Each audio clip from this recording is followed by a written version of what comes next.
বিবি পায়রা পায়রা, বিবি পায়রা পায়রা, বিবি পায়রা পায়রা, বিবি ও মামা, দেখো না আমার চুলটা হিরোর মতো লাগছে না? হ্যাঁ তো, তবে বাবান চুলটা আরেকটু কাটিয়ে নিয়ে আসি চল, তাহলে পারফেক্ট হিরো লাগবে।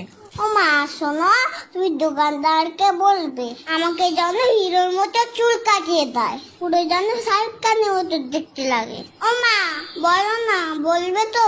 বলবে না তো? উফ, চুপ কেন করে রয়েছে, কথা কেন বলছো না? হ্যাঁ হ্যাঁ রে বাবা, দোকানদারকে বলবো তোকে শাহরুখ খানের মতনই চুল কাটিয়ে দেবে। ওকে। কি বৌদি, কেমন আছেন? খবর সব ভালো তো? হ্যাঁ দাদা ভালো।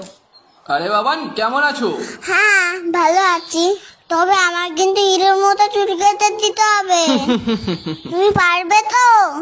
আগে বলো, নয়তো তোমার কাছে কাটবো না। সব রকম কাটতে পারি আমি, তুমি এখানে এসে বসো। আমাকে একটু উঁচু করে দাও, আমি তো মুখটাই দেখতে পাচ্ছি না। হ্যাঁ তাই তো, তুমি নামো, আমি উঁচু করে দিচ্ছি। দেখো আবার যেন সব চুল কেটে দিও না। আহ বাবা নড়ো না, কান টান কেটে যাবে কিন্তু। ও দাদা, একেবারে মুড়ো করে কেটে দেবেন। হ্যাঁ হ্যাঁ, বুঝেছি বুঝেছি।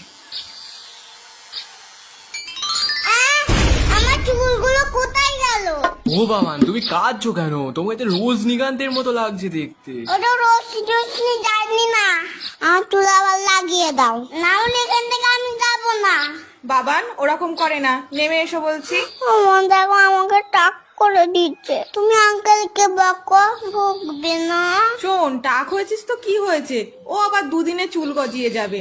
তাছাড়া তো তোর হিরোর মতনই লাগছে। ঠিক আছে ঠিক আছে, টাক যখন হয়ে গেছি তাহলে চকলেট দাও। এই তো বাবান, ভালো ছেলে, বাহ বাহ।